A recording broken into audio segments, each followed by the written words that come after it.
you've been following the lesson so far, you should be in a good place where you're just about ready to send your 3D print in to be printed.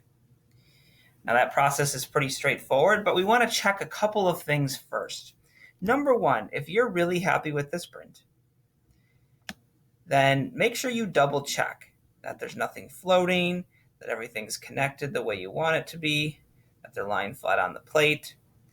So one area we run into this a lot is with words. Look at this word, and you can see that all of these letters are going to be printed separately, including the exclamation point, which is going to be separate from the dot and the stick part of the exclamation point. And that's typically what we don't want to see. So how do we fix that problem? Well, you want to put some kind of a base on this hello. In this case, we already sort of have one. We have this square here. So I'm going to delete this top one. And then I'm going to expand this. And then I'm going to raise up the words. And I'm going to place them over the top. And then I just need to make sure it's not too high as to be floating. So that's the biggest things to check for, is that things are not floating, that they're all intersected, and that there's no loose parts.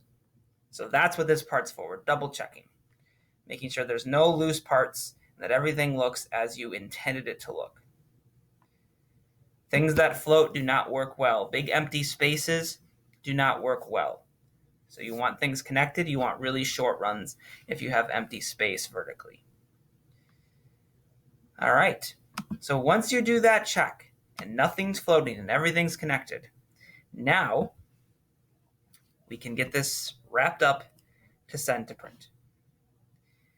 So number one, you're going to change this title of your 3D print to your name.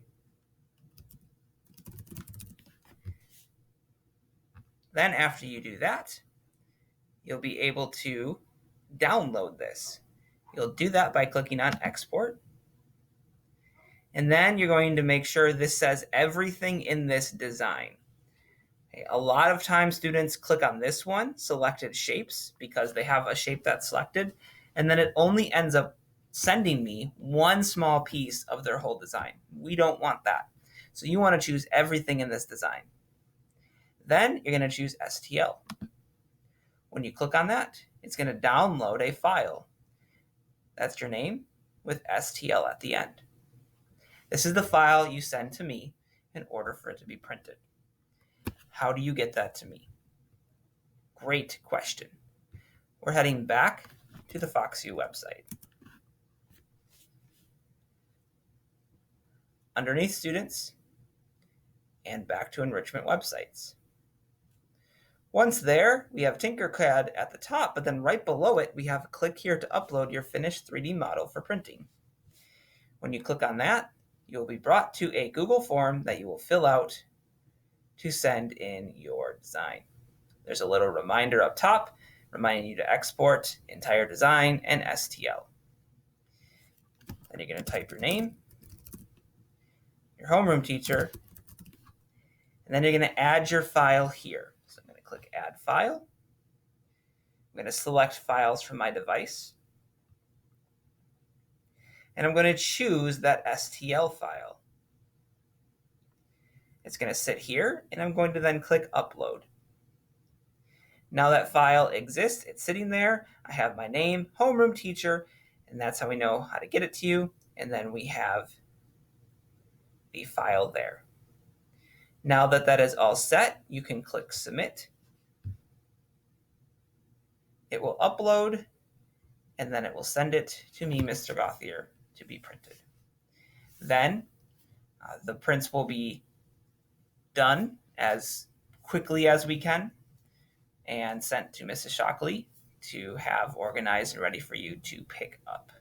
You can create the prints at school, you can create them at home, and as long as you use this form, it will be sent to me to be printed here. And then everything will run through the LMC at FoxU in terms of getting your 3D print back to you. Remember, you get one print in 5th grade and one print in 6th grade. We have nearly 700 students. So that means that in order to give everybody a shot, that is the fairest way to do it. I hope that you found this helpful, and that if you do have any questions about Tinkercad, you can always reach out to me, Mr. Gothier, or you can